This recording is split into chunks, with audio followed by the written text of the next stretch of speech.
تو جو بادشاہ ہوتا تھا اس کا سایہ ہوتا تھا، اس کا کنٹرول ہوتا تھا، اس کی نگرانی ہوتی تھی. لیکن اب ہمارا کھوٹا کون ہوگا، ہمارے چھر پر کس کا سایہ ہوگا، اس کے لیے آپ کے علماء پریشان ہوئے اور آپ کے علماء نے اس کا حل نکالا.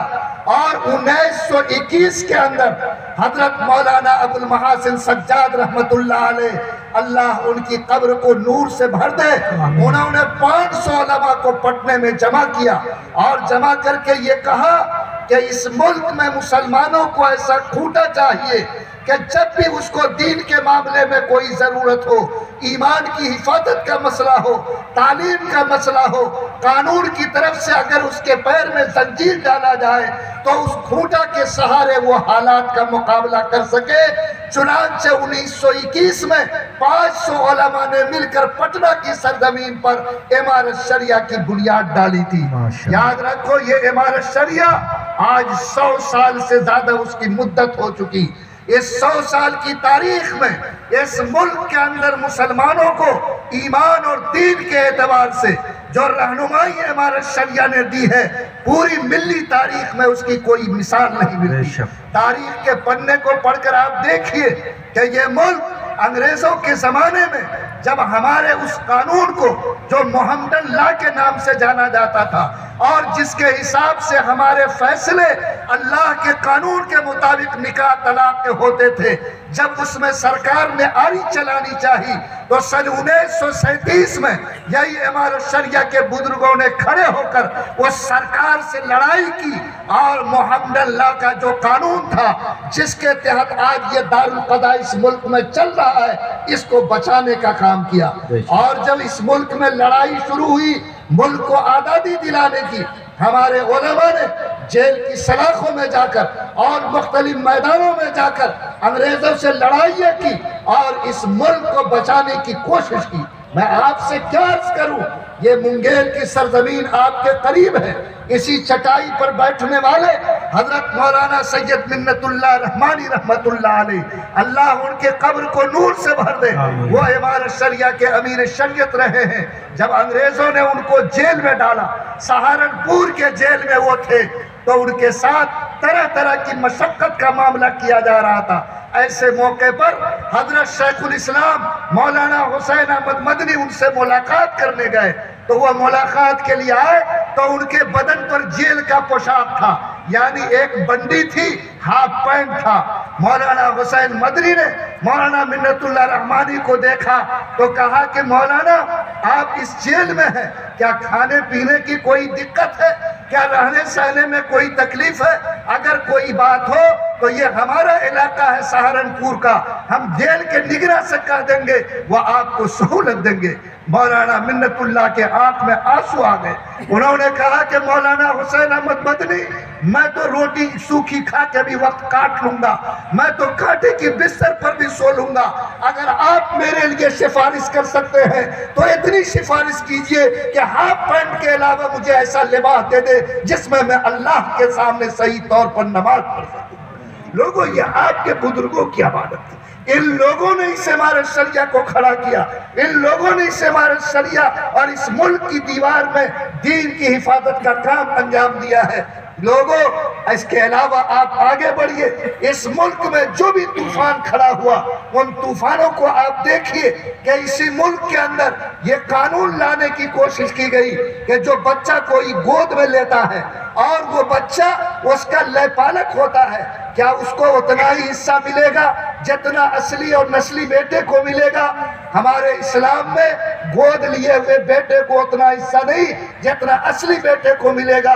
گود والے بیٹے کے لیے کوئی شرعی حصہ نہیں ہے، لیکن سرکار نے قانون بنانا چاہا. وہی مولانا منت اللہ رحمانی رحمت اللہ علیہ بے چین ہو گئے اور انہوں نے اس وقت میں سن 1967 میں زبردست لڑائی حکومت سے کی، اور جب تک سرکار نے اس قانون کو بدلا نہیں اس وقت تک اللہ کا بندہ وہ چین سے نہیں بیٹھا. اور اسی کے بعد انہوں نے سمجھ لیا کہ اس ملک میں اب طوفان اٹھے گا، اس لیے سن 1973 میں مسلم پر مسلح بورڈ اسلامی قانون کی حفاظت کے لیے قائم کیا۔ آپ کو معلوم ہے کہ 77 کے قریب میں اندرا گاندھی نے اس ملک میں جبری نسبندی کا قانون لایا کہ جو لوگ ہیں اس کا جبری اس کی نسبندی کی جائے۔ جو ماسٹر تھا نوکری میں اس کو کہا گیا کہ یا تو اپنی نسبندی کراؤ یا نہیں تو اپنے بدلے میں کسی کی کراؤ، تب نوکری بچے گی۔ جو لوگ پرانے ہیں وہ جانتے ہوں گے پورے ملک میں کوئی بولنے کی جرات نہیں کر رہا تھا۔ حضرت مولانا منت اللہ رحمانی دلی کے تال کٹورا اسٹیڈیم میں کھڑے ہو گئے اور انہوں نے حکومت کو للکار کر کہا کہ حکومت کے لوگوں سنو، تم منت اللہ رحمانی کے کرتے کا بٹن کھلا ہوا ہے، تم ہمارے سینے کو اپنے فوج کی گولی سے چھلنی کر دو منظور ہے، لیکن اللہ کے قانون کے خلاف یہ قانون منظور نہیں ہے۔ اور یہ نعرہ تکبیر، نعرہ تکبیر، پورے ملک کے اندر وہ سکوت پیدا کیا کہ اس کے بعد اندرا کی حکومت بھی گئی اور یاد رکھو اس قانون کو تھمنا بھی پڑا۔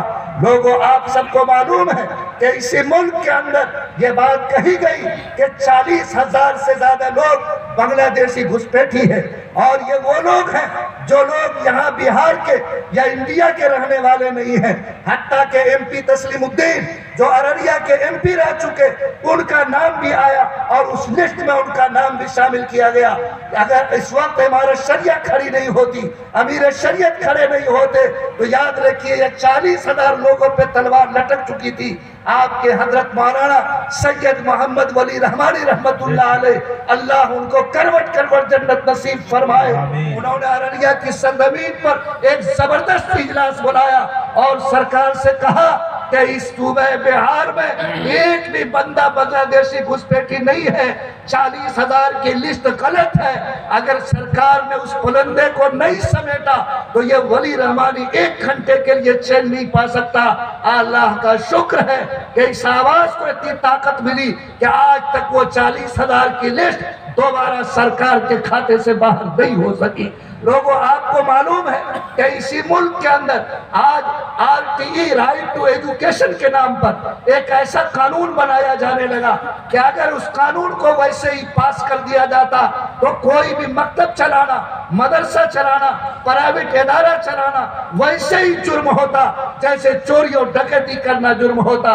حضرت مولانا ولی رحمانی رحمت اللہ علیہ کے کان کو خبر ملی، بے چین ہو گئے، 1 مہینے تک منگیر سے لے کر پٹنہ سے لے کر حیدرآباد تک دوڑے، اس قانون کے اندر سنشودھن کیا، سرکار کے پاس بھیجا، اور جب تک کہ سرکار نے اس سنشودھن کو نہیں مانا حضرت مولانا ولی رحمانی رحمت اللہ علیہ چین سے نہیں سوئے۔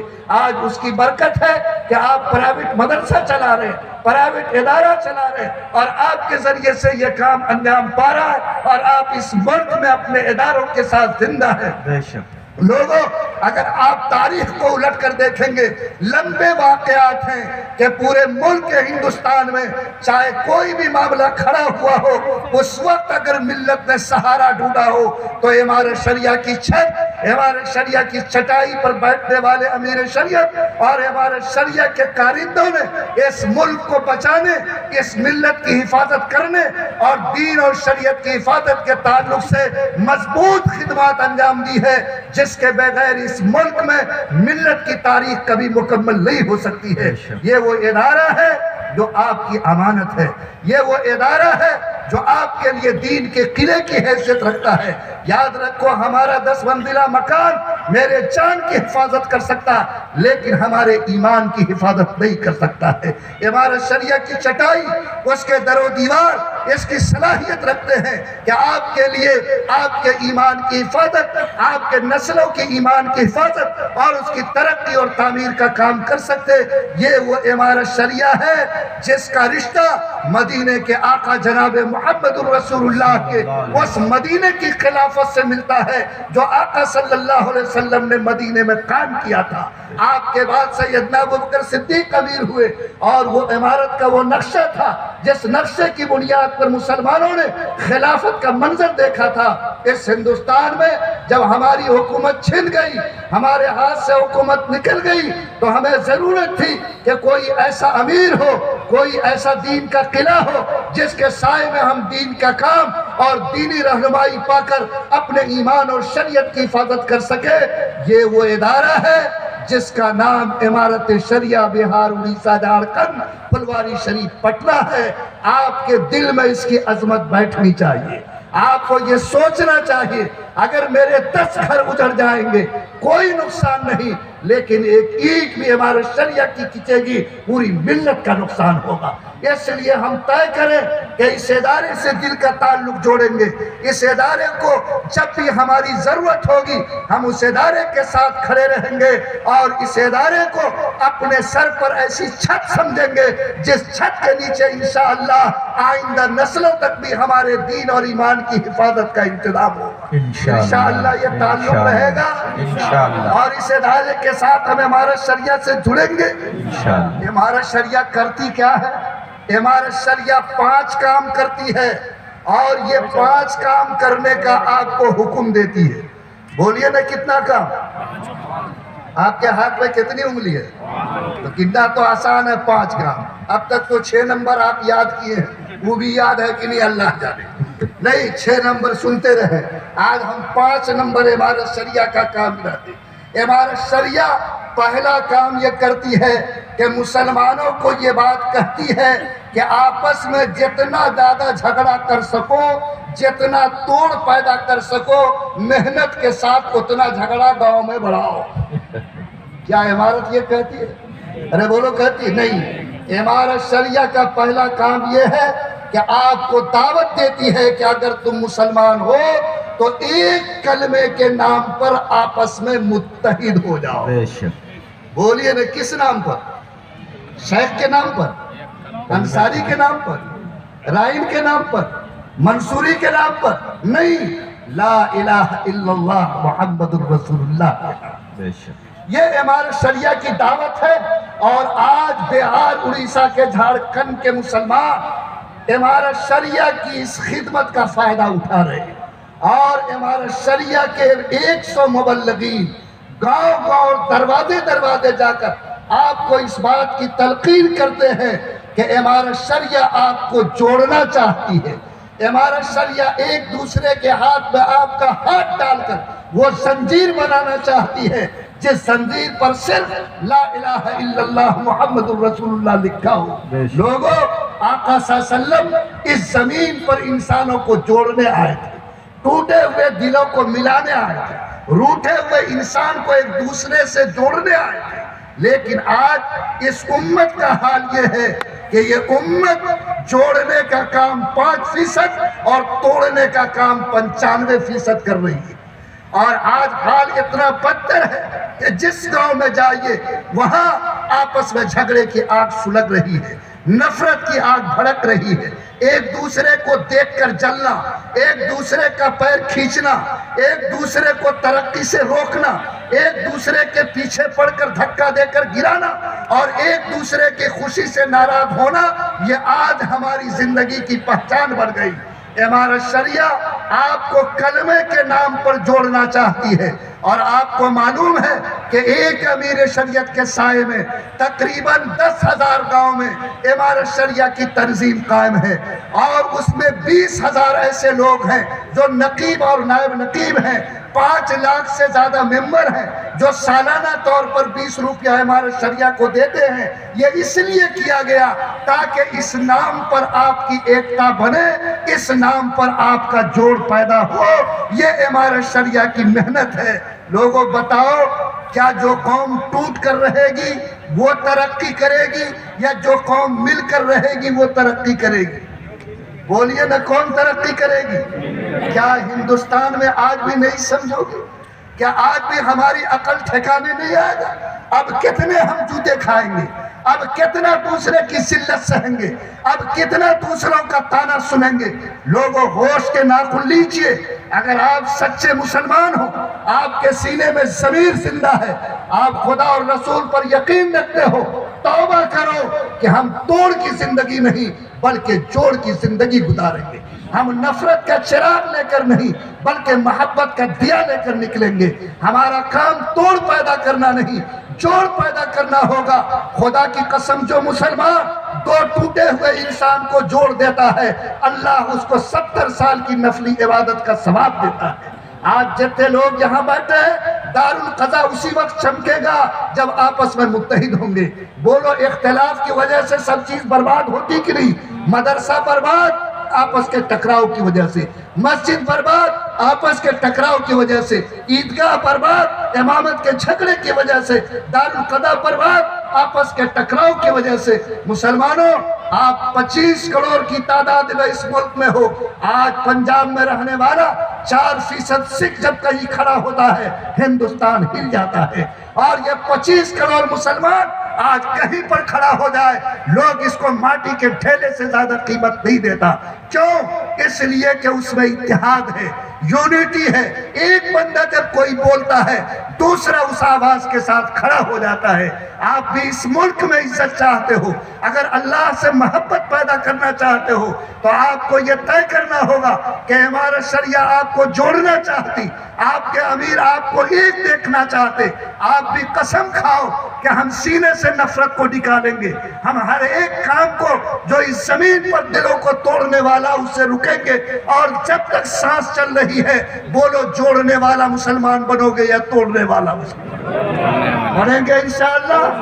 اور شیخ کے نام پہ لکیر کھینچنے والے، انصاری کے نام پہ بٹوارہ کرنے والے، منصوری کے نام پر آگ بنانے والے اور کسی ذات اور برادری کا جھنڈا اٹھا کر، جماعت کا جھنڈا اٹھا کر، بریلوی دیوبندی کا جھنڈا اٹھا کر جو مجرم اور باغی انسان اس سماج کا بٹوارہ کرے گا اس زمین پر اس سے زیادہ پاپی اور اللہ کی نظر میں اس سے بڑا ظالم کوئی دوسرا انسان نہیں ہو سکتا. میں آپ سے بھیک مانگتا ہوں، آپ سے گزارش کرتا ہوں، لوگوں ہندوستان کے حالات کو سمجھو، اٹھنے والے بادل کو پرکھو، جو آگ کے بادل تمہارے سروں پر ہے اس کو احساس پیدا کرو.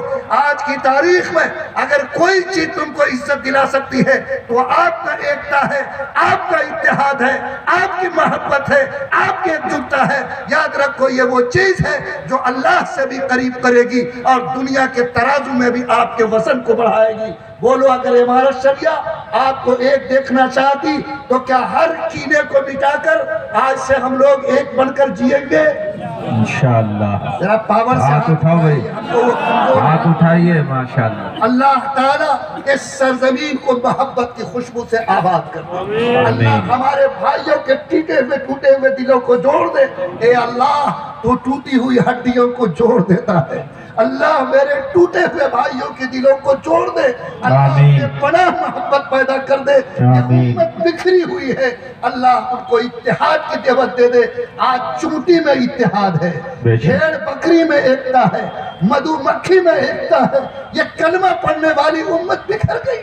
آج اس کا ضمیر مردہ ہو گیا. چھوٹے چھوٹے فائدے کے لیے، آدھے کٹھے زمین کے لیے، معمولی کرسی اور ووٹ کے لیے آج یہ قوم اتنا پٹی ہے کہ آج ایک نسل سے پیدا ہونے والا، ایک ماں باپ کے خون سے پیدا ہونے والا بھائی کا چہرہ دیکھنے کو تیار نہیں ہے. بولو کہ آج یہ لعنت میرے سر پہ آئی؟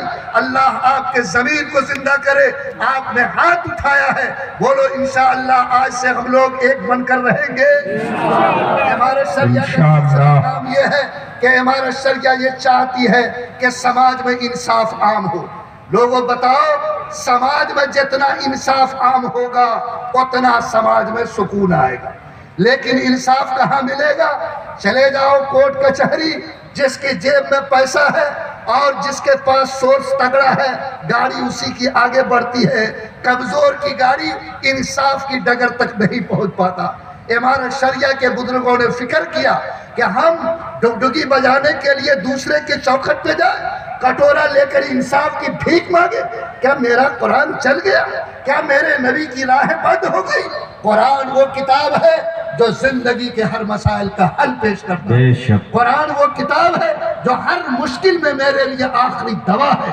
یہ قوم آج قرآن کو چھوڑ کر، اللہ کے رسول کے راستے کو چھوڑ کر اور بھیک کا کٹورا لے کر دوسرے کی چوکھٹ پر جا کر عمر برباد کرے، پیسے برباد کرے، عزت برباد کرے، ایمان کو تباہ کرے اور پھر بھی اس کو انصاف نہ مل سکے، اس سے زیادہ لعنت کی کیا بات ہوگی؟ امارت شریعہ نے انصاف کو عام کرنے کے لیے دارالقضا کا نظام قائم کیا ہے. آپ اپنے گھر میں خدا کو بڑا مان کر، قرآن کو بڑا مان کر اپنے مسائل لائیے، اپنے مسائل پیش کیجئے۔ ہمارے ساتھیوں نے بتایا کہ میری بیٹیوں کی جو رسوائی ہوتی ہے، میرے ایمان میں جس طریقے سے گھل لگتا ہے، میرے پیسے جتنے برباد ہوتے، خدا کی قسم اگر غور کرو گے تو آپ کے آنکھ سے آنسو ٹپکیں گے۔ میں نے معلوم کیا کٹیہار ضلع جب سے بنا ہے آج تک 40,000 ڈوری ایکٹ کا مقدمہ مسلمانوں نے اپنے پیسے سے کورٹ میں کر دیا ہے۔ 40,000 مقدمہ، ایک ڈوری ایکٹ میں کم سے کم 5 سے 10 لاکھ خرچہ ہوتا، 40,000 کو 5 لاکھ سے ضرب دو، اس امت کا کتنا پیسہ ناجائز راستے میں گیا۔ یہ امت اپنے پیسے سے بچوں کو پڑھا سکتی تھی، اپنا مکان بنا سکتی تھی، لیکن برداشت کی قوت نہیں۔ بھائی بھائی کو جیل پہنچانے کے لیے، بھائی بھائی کے ہاتھ میں ہتھکڑی ڈالنے کے لیے آج جا کر سرکاری عدالتوں کے چوکھٹ پر آج ڈوری ایکٹ کا مقدمہ کرتے ہو، چھوٹے چھوٹے معاملات میں جا کر آج خود جیب میں، وکیل کے جیب میں اور داروغہ کے جیب میں پیسے ٹھونستے ہو۔ یہ پیسہ آپ نے دھوپ میں کمایا ہے، یہ پیسہ پسینے کا پیسہ ہے۔ آج مارواڑی قوم آپ کے ساتھ رہتی ہے، آج 2 تھپڑ مار دو آنسو بہا لے گی، لیکن وہ اپنا پیسہ کورٹ میں برباد کرنے نہیں جائے گی۔ اور آپ کا ضمیر اتنا سڑ گیا کہ آپ قرآن حدیث کے راستے کو چھوڑ کر آج ان راہوں پہ جاتے ہو جس پر ایمان بھی بکتا ہے اور دولت بھی لٹتی ہے۔ مسلمانوں، امارت شریعہ کا تقریباً 85 دارالقضاء بہار، اڑیسہ، جھارکھنڈ میں قائم ہو چکا ہے، اور آج امارت شریعہ کی برکت سے مسلم پرسنل لا کے ذریعے 150 سے زیادہ پورے ملک میں چل رہا ہے۔ یہ آپ کے امارت شریعہ کا دین ہے کہ اس نے انصاف کے راستے کو آسان بنایا، لیکن میں نے کہا کہ مسجد بنانا نہیں، مسجد کو آباد رکھنا اصل ضروری کام ہے۔ آپ سے میری گزارش ہے کہ اگر عزت کی حفاظت چاہتے ہو، ایمان کی حفاظت چاہتے ہو، اللہ کو راضی کرنا چاہتے ہو، طے کرو انشاءاللہ کہ ہم سماج میں انصاف کو عام کریں گے۔ انشاءاللہ انصاف کو عام کرنے کا 3 طریقہ۔ نمبر 1، خاندان کے مسئلے کو خاندان میں حل کر دو۔ دوسرا طریقہ، گاؤں کے لوگ، سماج کے لوگ بیٹھ کر سماج میں مسئلے کو حل کر لو۔ تیسرا طریقہ، اگر نہیں آئے تو دارالقضاء میں قاضی کے سامنے آ کر پیش کر لو۔ یاد رکھو یہ 3 طریقے کو اگر اختیار کرو گے، کوئی گاؤں تو ایسا ہو جو ہمت سے مجھ کو کہہ دے کہ مفتی صاحب میں آپ کو یقین دلاتا ہوں کہ آج کے بعد میرے گاؤں کا کوئی مقدمہ سرکاری عدالت میں نہیں جائے گا، میں 100 مرتبہ اس کو پھول کا مالا پہنانا چاہتا۔ کاش کہ کسی گاؤں میں کچھ لوگ ایسے کھڑے ہو جاتے، 10-20 نوجوانوں کی ذمہ داروں کی ٹیم بنتی جو کہتی کہ میں گارنٹی لیتا ہوں کہ آج کے بعد سرکاری عدالتوں میں مقدمہ نہیں جائے گا۔ کیا بولو اس جذبے کو پیدا کرنے کی کوشش کریں گے ہم لوگ؟ اللہ تعالیٰ قبول فرمائے۔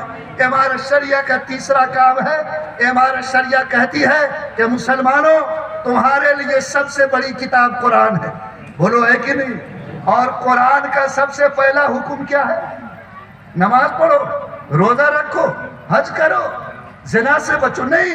قرآن کا پہلا حکم ہے پڑھو، قلم اور کتاب کو اپنے ہاتھ میں پکڑو، بولو ہے حکم کہ نہیں ہے؟ اور آج مسلمان کا بچہ جہالت کی زندگی میں ایسا ڈوبا ہے کہ دلت سے بھی اس کی حالت بدتر ہو گئی۔ مسلمان پیسہ ہوا پکا بن گیا، مسلمان پیسے کو تعمیر پہ خرچہ کرتا، تعلیم پہ خرچہ نہیں کر رہا ہے۔ لوگوں یاد رکھو، کتنے ہی بڑے بلڈنگ بناؤ گے، ایک دھکا لگے گا، خدا کی قسم اس کے بعد تمہیں پناہ نہیں ملے گی۔ آج میرے پاس اچھا انجینئر نہیں، اچھا ڈاکٹر نہیں، اچھا وکیل نہیں، اچھا ہمارے پاس قانون داں نہیں، اچھا افسر نہیں۔ یہ کون بنے گا؟ برہمن بنیں گے۔ یہ کون بنے گا؟ عیسائی بنے گا۔ یہ کون بنے گا؟ دلت بنے گا۔ اور جس قوم کو اللہ نے سب سے پہلے پڑھنے کا حکم دیا، آج وہ قوم تعلیم کے میدان میں آخری پائیدان پہ پہنچ چکی ہے۔ مسلمانوں جاگو، ہوش میں آؤ، یاد رکھو، جو قوم قلم اور کتاب کو نہیں پکڑے گی، جو قوم تعلیم کے میدان میں آگے نہیں بڑھے گی، اس کو دنیا کی کوئی طاقت عزت نہیں دلا سکتی ہے۔ آج 3% یہودی ہے، 3% پوری دنیا میں، لیکن ساری دنیا میں کوئی فیصلہ ہوگا تو 3% یہودی کے قلم کے بغیر نہیں ہو سکتا۔ کیا طاقت ہے؟ عیسائی بہت ہے، مسلمان 1.25 ارب ہے، لیکن کسی کی پوچھ نہیں جو 3% اسرائیل میں رہنے والے یہودی کی پوچھ ہے۔ کیوں؟ اس کے پاس قلم اور سائنس اور ٹیکنالوجی کی طاقت ہے۔ جس قوم کو اللہ نے پڑھنے کا حکم دیا، مسلمانوں میں آپ سے پھر بھیک مانگتا ہوں کہ آپ اپنے بچے کو سب سے پہلے کسی مکتب یا مسجد میں بٹھا کر قرآن پڑھاؤ، ایمان سکھاؤ، اللہ تک پہنچانے کی کوشش کرو۔ چاہے بیٹا ہو یا بیٹی، قسم کھا کر کے جاؤ، بھوکا سو لیں گے، پھٹا ہوا کپڑا پہن لیں گے، لیکن ہندوستان کے ماحول میں اپنے بچوں کے ایمان کو بچانے کے لیے سب سے پہلے اس کو قرآن پڑھانے، ایمان سکھانے کا انتظام کریں گے انشاءاللہ۔ آپ کے میر جعفری میں مدرسہ آباد ہے، مسلمانوں کبھی اس کو لڑنے کے لیے اکھاڑا نہیں بنانا، بلکہ اس کو آباد کر کے ایک ایک بچے کے سینے تک قرآن کا نور پہنچانا، اس کی گارنٹی لو۔ اور بھیک بھی مانگنا پڑے تو مانگو، لیکن وہ باپ مجرم ہے، وہ جہنمی انسان ہوگا جو اپنی اولاد کو جان بوجھ کر قرآن اور ایمان کے نور سے محروم رکھے گا، اس لیے کہ وہ اولاد اگر جہنم میں جائے گی تو اس مجرم باپ کو گھسیٹ کر جہنم کی آگ میں لے جائے گی۔ بولو انشاءاللہ ہمت کے ساتھ ہر مسلمان اپنے بیٹے بیٹی کو قرآن پڑھائے گا انشاءاللہ۔ اور اگر قرآن پڑھ لے تو صرف میٹرک انٹر نہیں بلکہ اونچی تعلیم دلاؤ، اونچی تعلیم۔ آج آپ کے امیر شریعت اور امیر شریعت کے بھائی فہد رحمانی صاحب رحمانی 30 چلاتے ہیں۔ آج غریب کے جھونپڑے سے بچے کو نکالا جاتا، ٹیسٹ لیا جاتا، اور وہ انجینئر بنتا ہے کہ جو IAS رینک کا انجینئر ہوتا، ڈاکٹر ہوتا، بیرسٹر ہوتا۔ لوگوں قوم کو اس کی ضرورت ہے یا نہیں ہے؟ ایک افسر بھی کہیں ہوگا، تھوڑا سا اس کے دل میں ضرور گنجائش ہوگی۔ یاد رکھو، کتنا ہی بڑا ایمان سے دور ہوگا، کچھ نہ کچھ تو درد اس کے سینے میں ضرور ہوگا۔ اس لیے طے کرو کہ ہم پیدا ہوئے ہیں، میرا بیٹا افسر بنے گا، میرا بیٹا بھی وکیل بنے گا۔ جو بچہ میٹرک میں ٹاپ کرے، انٹر میں ٹاپ کرے، ڈھونڈو، زمین بیچو، مکان کو بندک رکھو، کوشش کرو، اللہ تعالیٰ آگے بڑھائے گا۔ بولو، APJ عبد الکلام مچھوارے کا بیٹا تھا، اخبار بیچ کر کے صبح سے لے کر شام تک اسکول میں پڑھا اور اتنا بڑا انسان بنا کہ دنیا کا سائنٹسٹ بڑا کہلایا، ہندوستان کا راشٹرپتی بنا اور ہمارے ملک کو اگنی میزائل دیا۔ یہ ایک مچھلی مارنے والے کا بیٹا تھا جس نے اتنا کمال دکھایا۔ تو کیا میر جعفری کا جوان کمال دکھا سکتا ہے کہ نہیں دکھا سکتا؟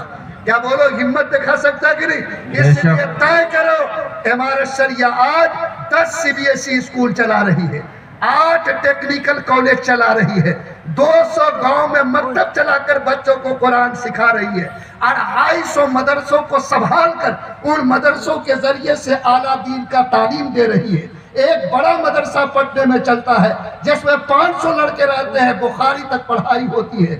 امارت شریعہ کے پاس ایسا سینٹر ہے جس میں ہر سال 50 علماء دین قاضی اور مفتی بنتے ہیں۔ یہ امارت شریعہ کا اتنا بڑا کام ہے، بولو اس پر خرچہ ہوگا کہ نہیں ہوگا؟ بے شک۔ ارے ہوگا کہ نہیں؟ آپ لوگ ایک ہی مرتبہ چندہ دینے میں تھک جاتے ہیں، کتنے 10 اسکول CBSE تاکہ مسلمان کا بچہ اسلامی ماحول میں انگریزی تعلیم پائے، 8 ٹیکنیکل کالج تاکہ میٹرک انٹر کیا ہوا لڑکا باروزگار بننے کی پوزیشن میں آئے۔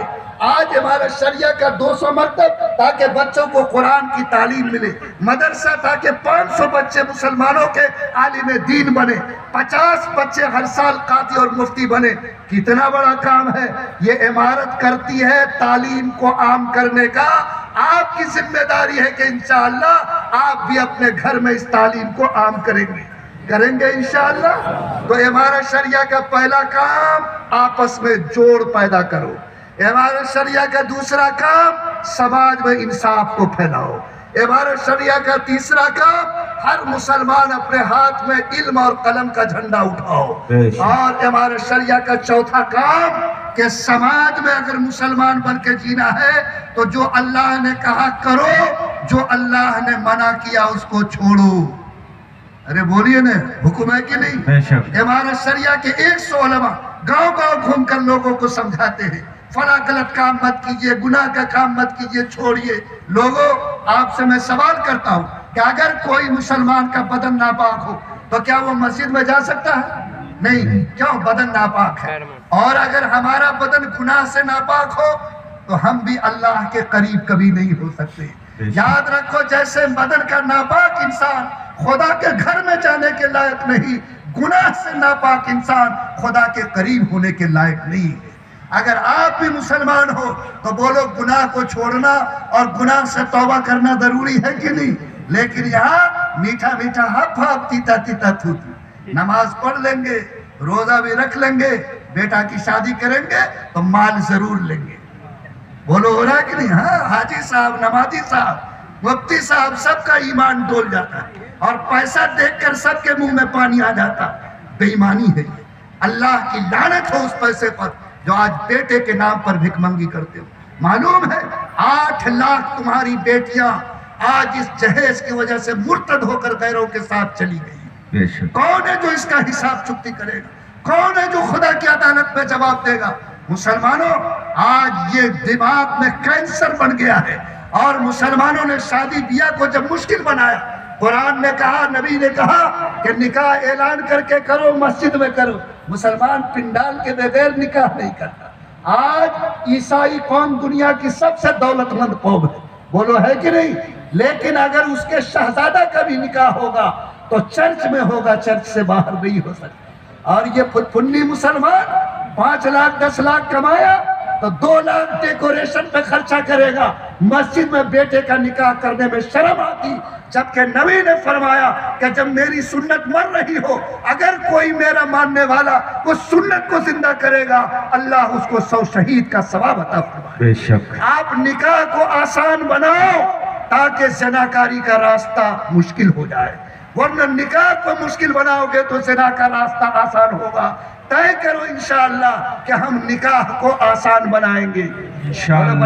ہاتھ اٹھا کے بولیے بھائی. ماشاءاللہ. اور جس کو اللہ تعالیٰ نے بیٹا دیا، قسم کھا کے جاؤ کہ کوئی لوٹ کر امیر نہیں بنتا. کوئی بیٹی والے کو رلا کر دولت لینے والا 2 پشت کے بعد اس کو رونے پہ مجبور ہونا پڑتا ہے اور اس کو ذلیل ہونا پڑتا. طے کرو انشاءاللہ کہ جس ماں نے اس بیٹے کو جنم دیا، اپنے پیٹ میں دودھ پلایا باہر میں اور پیٹ میں اس کو روزی دیا، میں اس بیٹے کے نام پر بھک منگی نہیں کروں گا. میں تلک اور جہیز کے نام پر انشاءاللہ کبھی اپنی مٹھی کو کھولنے کی ہمت نہیں کروں گا. بولو کرو گے انشاءاللہ؟ وقت نہیں ہے، میرے سامنے وقت کی تلوار ہے، اس لیے میں تیزی سے آپ کے پاس جا رہا. چوتھا کام یہ ہے، گناہ سے بچو. گناہ سے بچو، گناہ سے توبہ کرو. سب سے سنگین گناہ جس نے سماج کو آج جلا کر تباہ کر دیا وہ تلک اور جہیز کی لعنت ہے، جس کی وجہ سے بیٹیاں مرتد ہو رہی ہیں، گھر برباد ہو رہا ہے. 40 سال کی بیٹی ماں کے دروازے پر بیٹھ کر آنسو بہا رہی. بولو کیا انشاءاللہ ہم سمجھ پیدا کریں گے؟ انشاءاللہ. دوسرا بڑا گناہ نشہ کا گناہ ہے. آج سماج میں 70% نوجوان نشیڑی ہو گیا. آج کوریکس کی شیشی اور بوتل، آج نشہ کی گولی اور نشہ کا انجیکشن، آج دارو اور شراب کی وجہ سے یہ قوم سڑتی جا رہی ہے. کان کھول کر سنو، فرمایا محمد الرسول اللہ نے، نشیڑی مرے گا تو وہ کبھی اللہ کی جنت کا چہرہ نہیں دیکھ سکے گا. اللہ میرے ایمان کی حفاظت فرمائے. میں اپنے نوجوانوں کے سامنے، کاش میرا ہاتھ اس کے ہاتھ تک پہنچتا، میں ان کے سینے پہ ہاتھ رکھتا ہوں. آج 70% طلاق نشہ کی وجہ سے ہو رہی ہے. آج 60% ایکسیڈنٹ نشہ کی ہو رہی ہے. آج مرڈر جتنے ہوتے سب کے پیچھے نشہ کا ہاتھ ہوتا. بولو یہ نشہ وہ ناپاک گناہ ہے جو جسم کو بھی سڑاتا ہے اور ایمان کو بھی برباد کرتا. بولو اللہ ہمت دے. کیا انشاءاللہ اس سے رکنے کی ہم لوگ کوشش کریں گے؟ ہمت کرو، سماج کو اس گناہ سے بچاؤ. اور سماج میں جو موبائل کی وجہ سے تباہی آئی، عورتوں کے بے پردگی کی وجہ سے جو برائی آئی، وقت نہیں ہے. میں آپ سے گزارش کرتا ہوں کہ عورتوں کے سر پہ آنچل دو، عورتوں کو عزت کے ساتھ رکھو. طلاق جیسی گندی چیز کو زبان پر کبھی مت لاؤ. نشہ سے اپنے آپ کو بچاؤ. جہیز سے سماج کو پاک کرو. یہ وہ گناہ ہے جو کرونا سے بھی زیادہ خطرناک ہے. اللہ تعالیٰ آپ کو ہمت دے. آپ اٹھو، اپنے بازو اور مٹھی کو کسو اور کہو کہ میرے زندہ رہتے ہوئے نہ میرے گھر میں جہیز آئے گا، نہ نشہ آئے گا، نہ ہمارے یہاں طلاق ہوگی، نہ ہماری بیٹیوں کے سر سے آنچل اترے گا، بلکہ ایک سچا مسلمان کی حیثیت سے انشاءاللہ ہم اپنی زندگی کو گناہ سے پاک کریں گے۔ جس دن گناہ سے پاک ہوگے اللہ کی رحمت آپ کے سروں پہ متوجہ ہوگی۔ گناہ سے پاک انسان ہی اللہ کی رحمت کا حقدار ہوتا ہے۔ بولو کریں گے انشاءاللہ ہم لوگ۔ اور آخری کام سماجی خدمت کا کام ہے۔ انسان کے کام آئے، بولو یہ ضروری ہے یا نہیں ہے؟ انسان کے کام آنا چھوڑ دے تو پھر انسان ہونے کا کوئی مطلب نہیں ہے۔ آپ سے میری گزارش یہ ہے کہ امارت شریعہ بیت المال کا نظام چلاتی ہے جس کے ذریعے سے انسانوں کی مدد کا کام ہوتا ہے۔ ابھی جہانگیر پور بیسی کا تذکرہ آیا، میں آپ سے یہ کیا بات عرض کروں، ابھی تقریباً 8 جگہ میں آگ لگی، عین ٹھنڈک کے زمانے میں لوگ بے گھر ہو گئے۔ امارت شریعہ نے ان لوگوں کے لیے چھپر کا انتظام کیا۔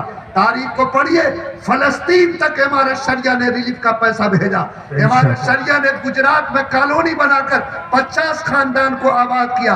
بھاگلپور میں حالات بگڑے، امارت شریعہ نے 4 جگہ زمین خرید کر سینکڑوں لوگوں کو گھر بنا کر اس کو آباد کیا۔ آسام میں حالات بگڑے، امارت شریعہ نے 60 لاکھ کی مدد بھیجی۔ کشمیر میں سیلاب آیا، امارت شریعہ نے 70 لاکھ کی مدد بھیجی۔ مظفر نگر اور کیرالہ میں حالات بگڑے، امارت شریعہ نے وہاں مدد بھیجی۔ سن 8 میں کوسی کا بند ٹوٹا، امارت شریعہ نے 6 کروڑ روپیہ خرچہ کر کے 2500 لوگوں کے سروں پہ چھت دینے کا کام کیا، ان کی راحت کا کام کیا۔ کرونا کے زمانے میں 9 لاکھ روپیہ امارت شریعہ نے غریبوں کی مدد پہ خرچہ کیا۔ اس کے علاوہ جو 2500 لڑکے مدرسوں میں پھنسے ہوئے تھے، ان کو آنے کا راستہ نہیں تھا، امارت شریعہ نے ان سارے بچوں کو بہار منگوایا، مختلف اسٹیشنوں پر ان کے لیے رہائش کا انتظام کیا۔ ابھی پرسوں کی بات ہے، ارریہ نرپت گنج کے 37 بچوں کو دانا پور اسٹیشن پر پولیس نے اتار دیا اور بال مزدوری کے نام پر اس پر کیس کرنا چاہتی تھی۔ امارت شریعہ کو خبر ملی، ان لوگوں نے جرات کے ساتھ اس کا مقابلہ کیا، ان 37 بچوں کو پولیس کے نرغے سے آزاد کیا۔ ابھی امیر شریعت نے کہا کہ میرا بچہ باہر پڑھنے جائے گا، میں ابھی پٹنہ کل جاتا ہوں، میں حکومت سے بات کروں گا کہ آج کسی کا 7 سال کا بیٹا دہرادون اور دارجلنگ جا سکتا ہے تو مسلمان کا بیٹا پڑھنے کے لیے گجرات اور یوپی کیوں نہیں جا سکتا؟ اور اس پر اگر سرکار نے ہمت نہیں دی، تحریک چلے گی اور اس وقت تک اڑیں گے جب تک کہ ہمارے لیے اس رکاوٹ کو دور نہیں کیا جاتا۔